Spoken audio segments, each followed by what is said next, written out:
वजीर transport P Ajay Kumar ने ज़राई बुनियादों पर शऊर बेदारी के मकसद से कायम एक तंजीम की जानिब से बेरोजगार ग्रेजुएट्स को तरबियत के बाद उन्हें बैंकों से मंजूरा कर्ज जात पर मुश्तमिल सर्टिफिकेट्स तकसीम किए। इस मौके पर उन्होंने हुकूमत की जानिब से ज़राई शोबे के लिए किए जाने वाले इक़दाम की सताइश की और कहा कि ज़राई शोबे में तरक्की के मौक़े मौजूद हैं।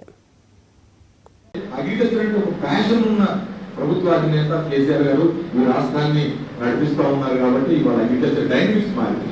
ఇవాళ ఎక్కడ తెలంగాణ ఎక్కడికి వెళ్ళిపోయింది. ఒకప్పుడు ఆంధ్రప్రదేశ్ అన్నపూర్ణంగా ఉంది. అలాంటిది ఇవాళ దేశం మొత్తానికి తిండి పెడుతున్న 4-5 రాష్ట్రాల్లో తెలంగాణ. ఇవాళ ఎఫ్సిఐకి ధాన్యం సేకరణ చేసే అతిపెద్ద రాష్ట్రాల్లో తెలంగాణ రెండో రాష్ట్రం. పంజాబ్ తర్వాత second big largest state which procures food grains.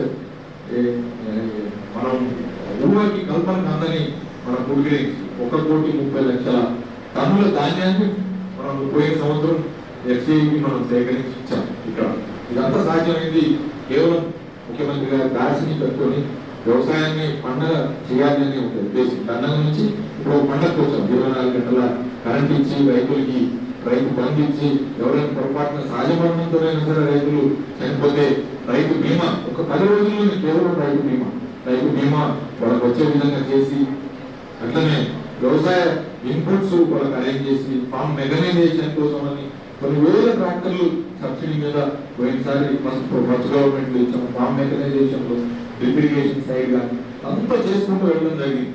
కాబట్టి now the role of the agriculture graduates, whoever are there in the government sector or in the private sector or graduates like you who are coming up to perform yourself on your own field, has got a tremendous role to perform in this state of Telangana. ఎందుకంటే వ్యవసాయ విస్తరణ అనేది ఇప్పటికప్పుడు సాగిపోతా ఉంది. ఒకప్పుడు బీడు భూములు ఉన్న తెలంగాణ, ఒకప్పుడు కొన్ని జిల్లాలు మెదక్ లాంటి జిల్లాలు వీడే అంటే అవి వాటిలో ఎప్పుడు దొంగలు కూడా గుడ్డు పెట్టడం అనే ప్రాంతాలు ఇవాళ 2 క్రాప్స్ చేస్తా ఉన్నారు. 2 క్రాప్స్ కూడా బంగారం లాంటి పంటలు పండుతూ ఉన్నాయి. కానీ biggest challenge in front of us is that the cropping pattern. అందరూ కూడా నీళ్లు చూడగానే వరేస్తా ఉన్నారు. వరేసుకుంటా పోతా ఉంటే మనం పండించిన వరి మొత్తాన్ని కూడా కొనడానికి మన ధాన్యం, మనం పండించుకున్న ధాన్యం మనం తినడానికి ఎంత సరిపోతుందో చూస్తే ఈ తెలంగాణ రాష్ట్రంలో కేవలం మన ప్రజానీకం తినే వరి ధాన్యం 25 లక్షల మెట్రిక్ టన్నులు.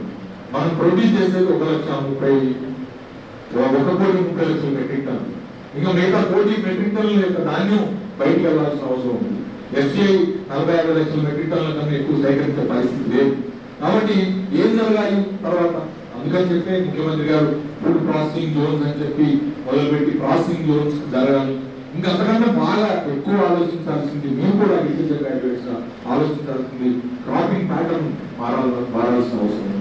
అందరూ మూస పద్ధతిలో ఒకే క్రాప్ పెట్టుకోకుండా వెళ్ళకుండా క్రాపింగ్ ప్యాటర్న్ మారాల్సిన అవసరం ఉంది, మార్చాల్సిన అవసరం ఉంది. దానికి ఫార్మ్ మెకనైజేషన్ తో పాటుగా మీలాంటి స్వయం శక్తులైన వాళ్ళు, మీ కాళ్ళ మీద నిలబడిన వాళ్ళు కొత్త టెక్నాలజీని తీసుకెళ్లాల్సిన అవసరం ఉంది. దానికి మీరు వాళ్ళు చేసే ఈ కార్యక్రమం ఏదైతే మీ ట్రైనింగ్ ప్రోగ్రామ్ ఏదైతే జరిగిందో అది మిమ్మల్ని స్వశక్తులుగా తయారు చేయడం కోసం, మీ కాళ్ళ మీద మిమ్మల్ని నిలబెట్టడం కోసం జరిగింది తప్పితే కేవలం ఒక ఫీల్డ్ లోనో లేకపోతే ఒక చిన్న ఫ్రాగ్మెంట్ ఆఫ్ ది నాలెడ్జ్ లోనో మిమ్మల్ని స్వశక్తులు చేయడానికి కాదు జరిగింది. కాబట్టి మీ ద్వారా ఇంకా సమాజానికి చాలా జరగాల, మేలు జరగాల.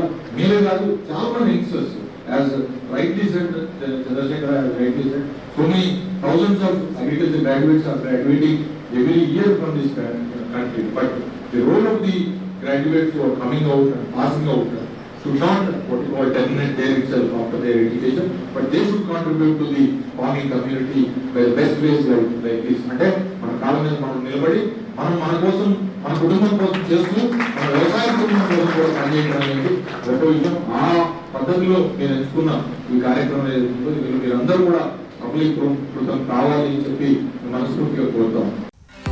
नाज़रीन, हमारे TTV न्यूज़ को सब्सक्राइब करिए, बेल आइकॉन को प्रेस करिए, शेयर करिए और लाइक करना ना भूलें। और किसी एडवर्टाइजमेंट से मुताल्लिक़ जानकारी के लिए हमारे इस नंबर पर कांटेक्ट कीजिए। हमारा नंबर है 9550102020।